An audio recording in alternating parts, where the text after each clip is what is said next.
Ó, eu vou voltar um pouco, tá, Marcos? Eu vou dizer o seguinte, que vamos entender em que contexto que a gente está, né?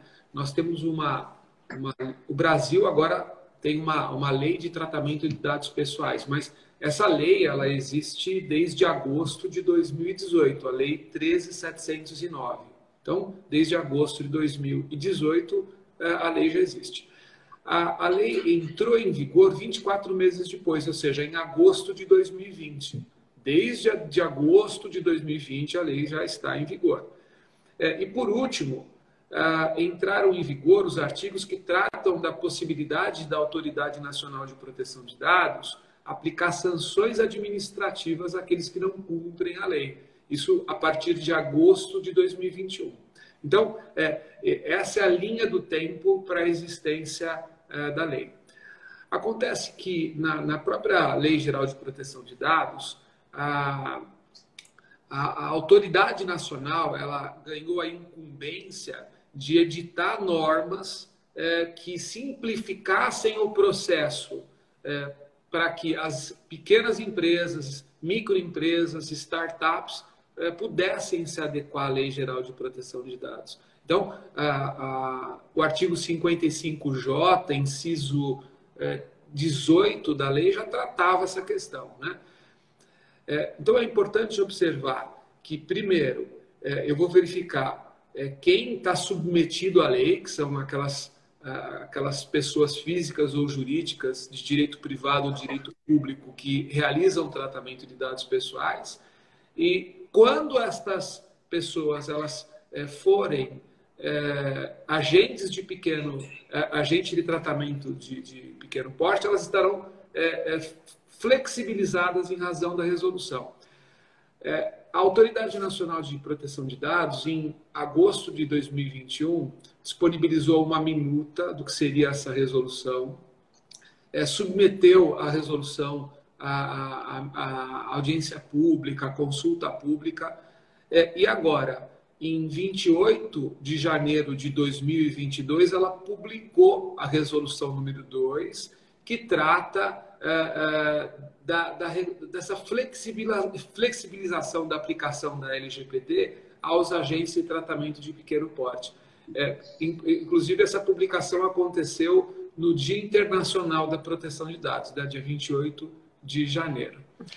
Então, é nesse contexto que nós estamos. Aquelas empresas que estão submetidas à Lei Geral de Proteção de Dados, que devem seguir essa lei, né, não só empresas, mas também pessoas naturais que processam dados, que tratam dados com objetivo econômico, né, como, por exemplo, o advogado autônomo, que não é pessoa jurídica, o médico autônomo, que não é pessoa jurídica, por exemplo, né, estão submetidos a esta lei. Agora, a norma, né, a resolução, ela identifica agentes de tratamento de pequeno porte que terão a possibilidade de cumprir a lei com alguma flexibilidade. Bom, dito isso, Marcos, eu vou responder ou tentar responder a sua pergunta. Quem são os agentes de tratamento de pequeno porte?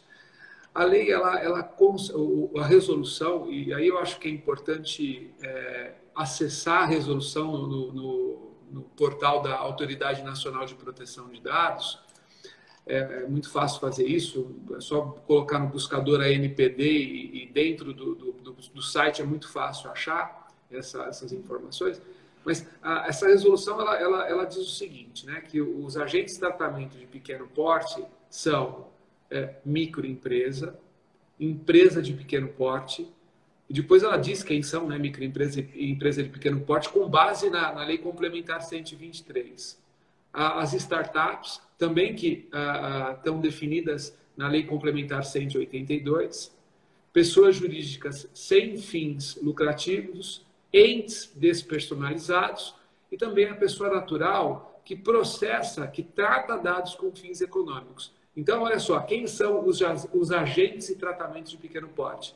Microempresas, empresas de pequeno porte, startups, pessoas jurídicas sem fins lucrativos, entes despersonalizados e pessoas naturais que tratam dados com finalidade econômica. Esses são os agentes de tratamento de pequeno porte. Mas é importante dizer, Marcos, que nem todos os agentes de tratamento de pequeno porte eles vão poder se beneficiar dessa flexibilização. A resolução diz o seguinte, que primeiro existe um corte em razão da receita bruta anual. Só vai poder ser classificado como agente de tratamento de pequeno porte aquela microempresa que em razão da lei complementar 123, fatura até R$360 mil por ano de receita bruta, né, no ano anterior. A empresa de pequeno porte até 4.800.000 e as startups até 16 milhões. Esses números estão indicados nas leis complementares que eu citei há pouco, né? Então, se optou primeiro por um critério de faturamento para identificar quem é o agente de tratamento de pequeno porte. E se essas empresas, né, elas participarem de um grupo econômico, se considera a receita bruta não daquela microempresa, mas do grupo econômico ao qual ela pertence. Então, eu não vou olhar só para a receita bruta individual. E também essas empresas, essas pessoas, enfim, esses agentes de tratamento de pequeno porte, eles não podem realizar tratamento de alto risco para os titulares. Se a gente for observar, então, para identificar o agente de tratamento, e esse não é um processo tão simples assim, para enquadrar o agente como agente de tratamento de pequeno porte, né, eu primeiro devo analisar esse aspecto econômico, né, se ele cabe naquelas hipóteses da definição do agente de tratamento, se a receita bruta está limitada aos valores que eu acabei de indicar, e também se ele realiza um tratamento que não traga um alto risco para o titular. E essa parte do alto risco, a resolução também define. E é uma coisa que é interessante porque a resolução traz assim, critério geral e critério específico.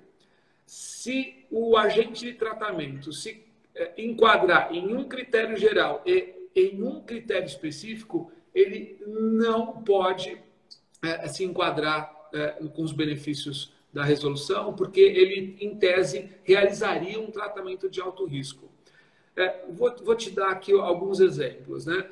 Os critérios gerais são tratamento de dados pessoais em larga escala, tratamento de dados pessoais que possam afetar significativamente os direitos dos titulares. Então, esses são os critérios gerais.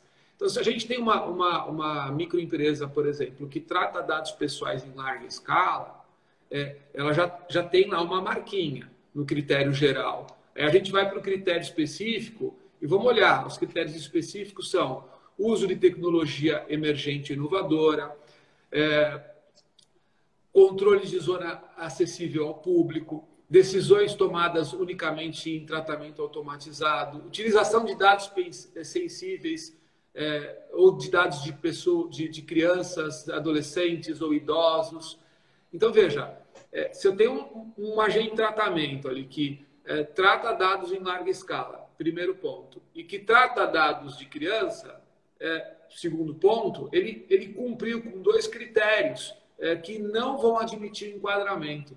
Eu sei que pode parecer muito complexo, e de fato eu penso até que porque a gente está falando aqui de tratamento de dados em larga escala, e por certo você vai me perguntar, Wagner, o que é larga escala? É difícil de responder, mas a gente tem que fazer uma análise daquele agente de tratamento e verificar se, primeiro, ele se enquadra nos critérios objetivos, que são basicamente a receita bruta, e depois, se ele realiza um tratamento de alto risco, fazendo essa avaliação dos critérios geral e específico, para depois dizer, este é um agente de tratamento que pode se beneficiar da resolução. E antes de eu te devolver a palavra, Marcos, é importante dizer que é uma obrigação do agente de tratamento demonstrar, se a Autoridade Nacional de Proteção de Dados solicitar isso, que ele se enquadra como agente de tratamento de pequeno porte. Então, mesmo o agente de tratamento de pequeno porte, ele tem que fazer um trabalho inicial para identificar se ele está enquadrado de fato como agente de tratamento de pequeno porte, documentar isso e ter guardado, para dizer, olha, eu posso seguir as regras flexibilizadas ou não. Tá certo. Então, vamos fazer uma passagem aqui, quem está acompanhando a gente ao vivo. Cláudio Correia Marino, Rafael Lobo, Fabiano Zanoni, André Lorenz, Nupertec, advogado Beckhauser, Jane Cristina, Marcos Pimentel, Eliane Marino.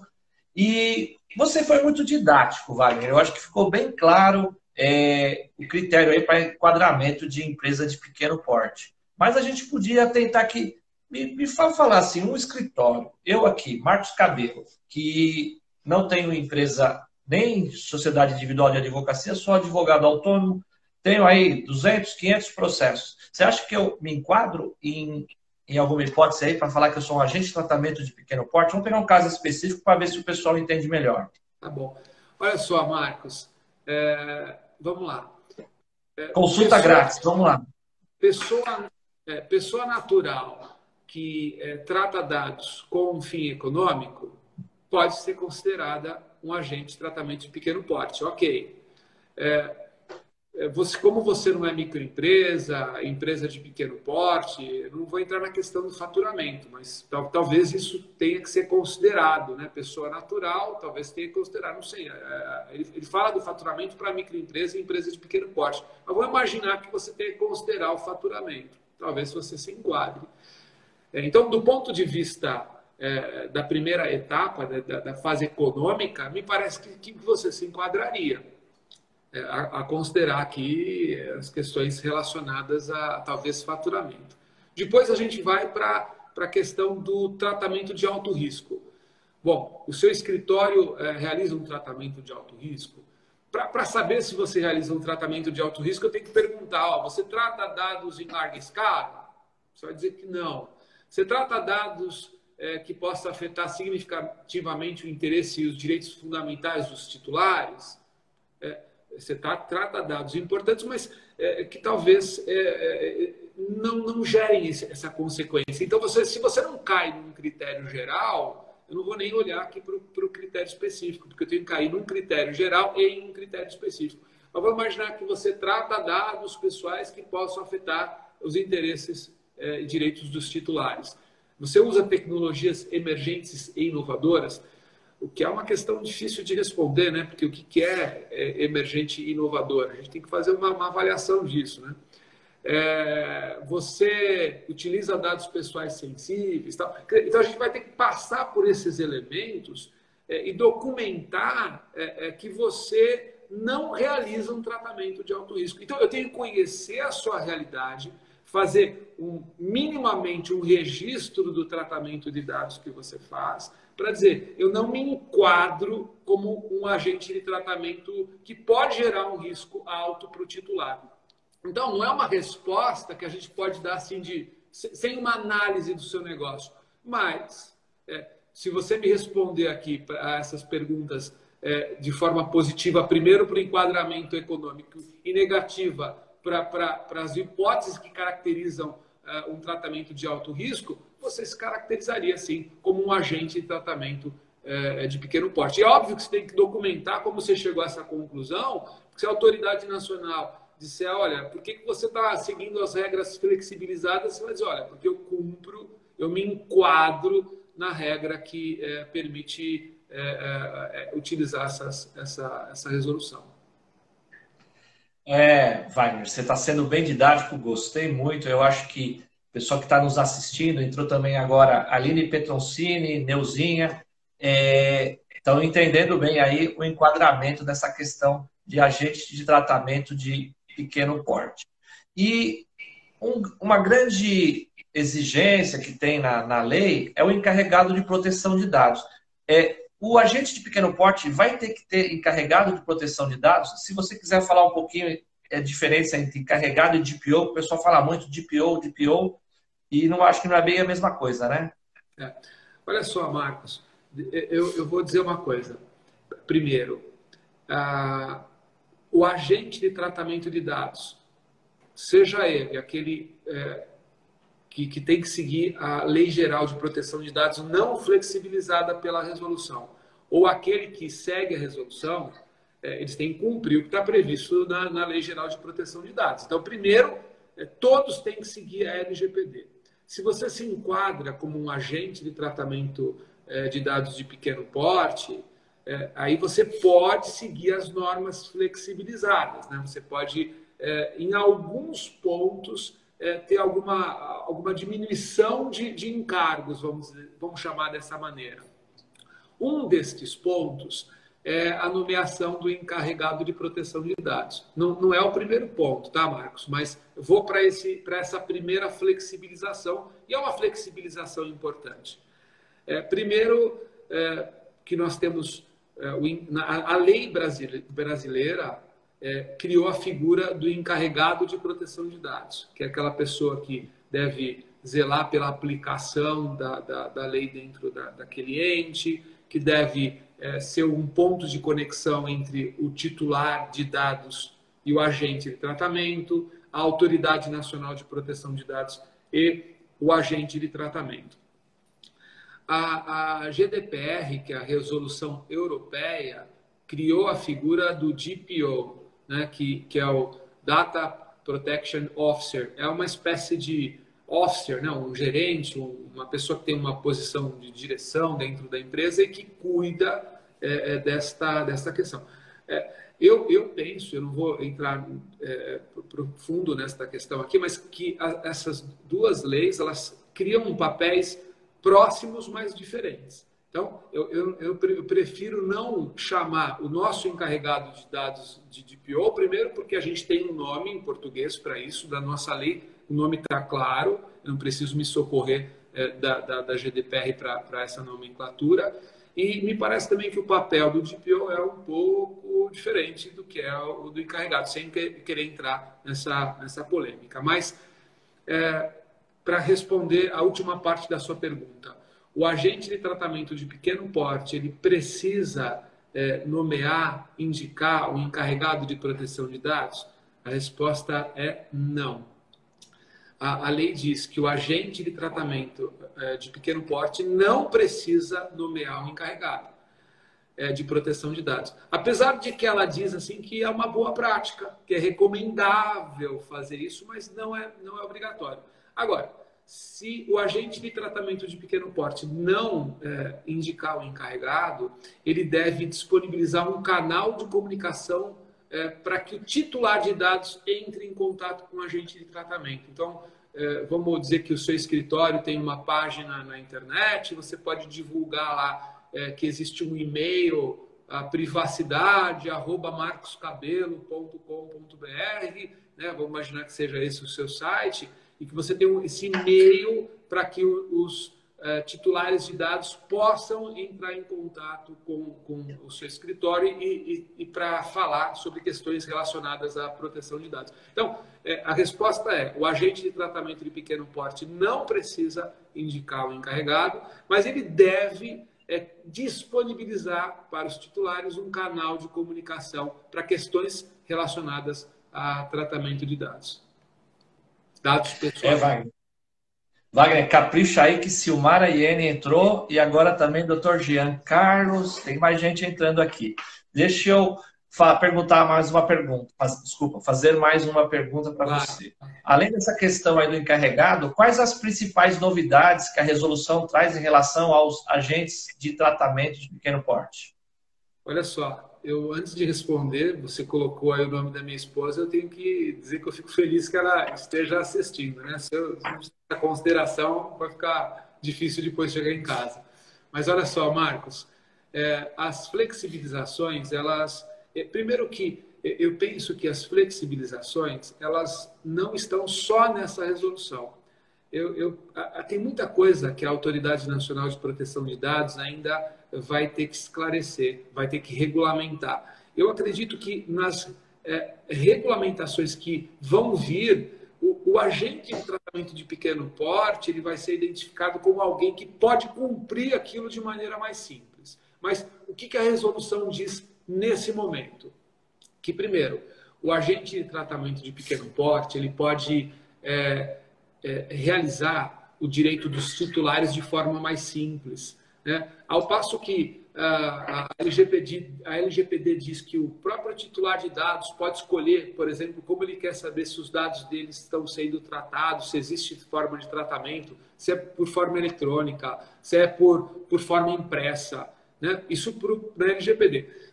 A resolução diz, olha, o agente de pequeno porte, né, o agente de tratamento de pequeno porte, ele pode responder de forma eletrônica, impressa ou por qualquer outro meio, até por voz, por exemplo. E quem define isso é o agente de tratamento de pequeno porte, e não o titular do dado, como é o caso daqueles que não se enquadram na resolução. Um outro ponto importante é o registro da atividade de tratamento, porque todo agente de tratamento, seja ele controlador ou operador, e não vamos entrar no mérito dessa nomenclatura nesse bate-papo, ele tem que fazer o registro das operações de tratamento, ele tem que documentar como o tratamento de dados pessoais acontece dentro da sua atividade. E, normalmente, isso tem um custo grande, uma consultoria vai analisar todo o fluxo de informações e documentar isso de forma bastante rigorosa. Os agentes de tratamento de pequeno porte, eles poderão fazer o registro da atividade, documentar o que eles fazem de maneira mais simples. Eu sei que, nesse momento, isso pode parecer meio vago, mas a autoridade diz na resolução que ela vai fornecer um modelo para que esse registro seja feito de forma simplificada. Então, eu acredito que assim que isso estiver disponível, as empresas vão poder, né, não só as empresas, mas aqueles agentes de tratamento de pequeno porte, vão poder documentar os tratamentos de dados e estar adequados à lei, né? Esse é um ponto importante. A comunicação de incidentes de segurança também pode ser feita de forma mais simples, lembrando que isso já existe hoje, né? A Autoridade Nacional de Proteção de Dados já permite que você faça isso por meio do SEI-PR, né? Que é o Sistema Eletrônico de Informação lá da Presidência da República. Então, entrando no site da NPD é possível conhecer essas ferramentas, mas o agente de pequeno porte vai fazer isso de forma mais simplificada. Já falamos da questão do encarregado de proteção de dados. Eu devo dizer também que a lei determina, que a lei geral determina que devem ser aplicadas regras de segurança e boas práticas no tratamento de dados. A resolução diz que os agentes de tratamento de pequeno porte podem fazer isso de forma mais simplificada, como, por exemplo, criando uma política de segurança da informação simplificada. E a autoridade fez mais, viu? Porque ela já disponibilizou um guia de segurança da informação para agentes de tratamento de pequeno porte. Então, por exemplo, se você se enquadra como agente de tratamento de pequeno porte, quer saber se está cumprindo o mínimo necessário em relação à segurança, acesse o guia disponibilizado pela autoridade e você vai poder implementar aquelas medidas e tornar o seu ambiente de tratamento mais seguro, né? Uma outra vantagem, Marcos, é que os prazos são diferenciados para o agente de tratamento de pequeno porte. Ele tem prazo em dobro. Então, sempre que houver um prazo definido, ele vai ter esse prazo em dobro. A resolução especifica os casos, né? Por exemplo, para atender a solicitação do titular. Está certo que ainda não há um prazo regulamentado, mas esse prazo será em dobro para o agente de tratamento de pequeno porte. Para comunicar incidentes de segurança, também não está regulamentado. A autoridade diz que, a partir do conhecimento, 2 dias seria um prazo razoável para informar. Então, em tese, o agente de tratamento de pequeno porte teria 4 dias, né? Um prazo razoável de 4 dias. Mas esses prazos não estão regulamentados, são só sugestões. Para atender... para informar o titular sobre a existência de tratamento de dados, esses prazos já existem. Para você ter uma ideia, lá na Lei Geral de Proteção de Dados, de forma simplificada, você tem que informar imediatamente o titular de dados, que pergunta se você trata dados. O agente de pequeno porte tem 15 dias para fazer isso. Já é melhor. De forma detalhada, a Lei Geral de Proteção de Dados diz que são 15 dias. O agente de tratamento de pequeno porte terá 30 dias. Então, a gente tem aqui um tempo maior para que você possa realizar o direito dos titulares. E é importante dizer também que, apesar de eventualmente o seu escritório se enquadrar, Marcos, aí como um agente de tratamento de pequeno porte, voltando para aquele exemplo que você trouxe, a autoridade de tratamento, a Autoridade Nacional de Proteção de Dados, ela pode, em razão da natureza, do volume das operações, dizer que você não pode seguir a regra flexibilizada, que você, em que pese se enquadrar como um agente de tratamento de pequeno porte, em razão da peculiaridade do seu negócio, você vai ter que seguir a Lei Geral de Proteção de Dados sem as flexibilizações da resolução número 2.